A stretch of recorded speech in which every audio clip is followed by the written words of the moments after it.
Okay guys, this video may be a bit more difficult to understand exactly what the problem is, and I've been doing some research on it today and I'm still trying to figure out exactly what the main problem is. So we're talking about the iPhone 12 line. This isn't an iPhone 12, but you get the idea. These phones came out towards the end of last year, I believe, and they made it seem like there was such a high demand for it. And as you expect with Apple, anytime they release a new product, whether it's a new MacBook, a new Mac desktop, a new iPad, a new phone, a new Apple Watch, there's high demand for it. And that's what Apple did. They mass produced their phones so that they could be they can ensure that everyone will get an iPhone. Now, according to some reports that I found today and I was told about by a good friend of mine today, apparently Apple is cutting down production of their phones, more specifically cutting down production of the iPhone 12 mini. They're saying that they are going to cut down production of the 12 mini by 70%, and that accounts for about 20% of all iPhone models they're released. And I was trying to find the reasons why this is, and one reason that I did find that is confirmed is that the iPhone 12 mini doesn't have a battery as good as the other iPhone 12 models, which is expected because of the size. They're saying that with the cost of the iPhone 12 mini, you're better off buying the, I believe, standard version of the iPhone 11, which would also have a much better battery than the 12 mini. The only trade-off to that is the iPhone 12, whether it's a mini or a standard, is a 5G model. So you do have that better service, that better speed. Other than that, there wasn't much that I can find about why they were cutting down the production of this phone, other than the fact that it's not as high demand as some of the other models of the iPhone 12 line. And that's to be expected because we're at a point where no one wants a phone that's about the size of this one. You know, they're gonna want something that's a little bigger like this one. And you can clearly see a size difference there. And not only that, but there are those who they want the Pro models. They want to get the one that has all the specs. Now, another thing that I've assumed, more so of a hypothesis I developed even back when I was in college, was of everyone I knew and saw with an iPhone, about 98% of them would tell me that they don't know which model they got and they don't know how much gigabyte space they have on their phone. People only see, or in my hypothesis, they tend to see a couple of things when they're buying the newest iPhone: what size it is and what color the phone is. And then most importantly, they look at is which is the cheapest model. That should tell me that, or that should tell those consumers, if you got the cheapest model, you clearly have the lowest amount of gigabyte space. So how does that how does that matter to this situation? Well, while the iPhone 12 mini is the cheapest model for the 12 line, you would think people would want to buy that because of the price. But they don't. They want to go for a bigger model, and therefore they figure if they get a bigger model with the lowest gigabyte space, they are still saving some money compared to buying whatever the max, I believe it's 256 gigabytes is the max size for a phone. And it's crazy to think that with the parts needed to create these phones, Apple made a huge order to overproduce these phones. They said at the end of last year, it was high demand for these phones, and now being that it's 2021, the demand is kind of dropping down.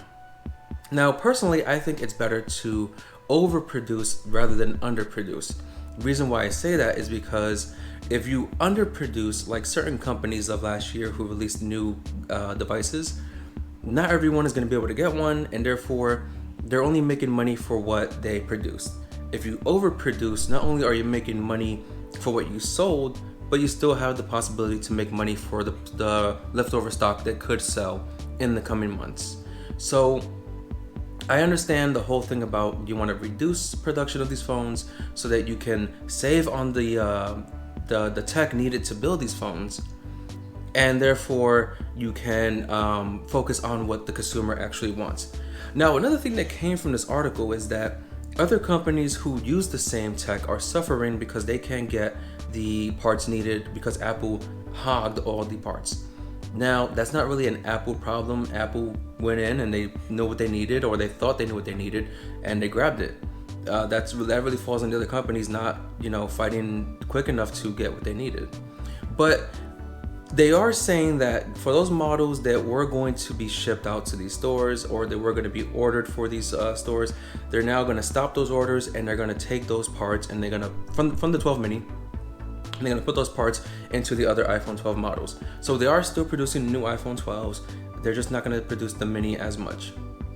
And I understand why they have a mini. They want people to have that option to go for the cheapest one. Or maybe you're getting your child an iPhone, but you don't want them to have the most expensive one. You get them the cheaper one. I understand that. But it's really strange to see that Apple is not only taking the steps that they think will help with production of their devices and sales of their devices, but there was also a complaint about how when the phones released, they didn't exactly have a huge impact on their stock. They claimed that their stock only increased by 4% when the phones released. I don't know too much about stocks, so I'm not gonna act like I do know what I'm talking about. But what puzzles me about that is whatever Apple was worth, 4% of that is still a lot of money. Of course, they're probably expecting a huge stock increase, a huge profit margin, but they also have to understand what kind of global issue we are facing still to this day. So it's not exactly to say that the iPhone 12 mini is failing or failed, but kind of. And I also don't know where to stand on the other models in terms of failing, or if they failed. Like, you know, a lot of models did sell. They did sell a lot of models. They claim they overproduced models, so there is still a lot left in stock. But again, that's a good thing. It means that you were thinking about your consumers and you wanted to get as many options available to your consumers, and also have as many units of those options available. You know, you look at a company, or you look at the PlayStation 5s and the new Xboxes. You know, they each had 2 different models. They didn't produce enough of those models. Now, that could go back to the companies who are failing to produce these products because Apple got all the parts for the phones. Again, that's based on the company not being able to secure those items, those, you know, processors or chips or whatever is needed to make these devices. So is there a possibility for those companies to say, hey, if you're no longer producing this phone as much and you have leftover pieces, can we work something out, make some kind of deal? Probably not. I don't think Apple was willing to do that with anyone else.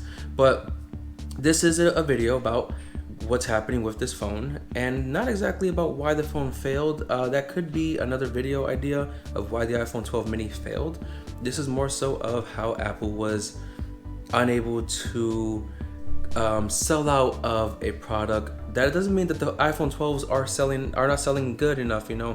It's just the mini that's not doing as good, and it's understandable. And I'm sorry if this video is kind of like rambling. It was very hard to understand what's going on with this Apple thing, but that's the video for today. Let me know what you guys thought. Hopefully we can do more of these tech talks type of things. Again, I might do another video on why the iPhone 12 mini is failing, like the exact reasons why. So if I do make that video, be on the lookout for that, and check out my other videos on the channel, because there's a lot of them and there's some good stuff in there. So I'm at Olan Tech. Hope you're enjoying your day. Don't forget to like and subscribe, and I'll see you guys on the next one.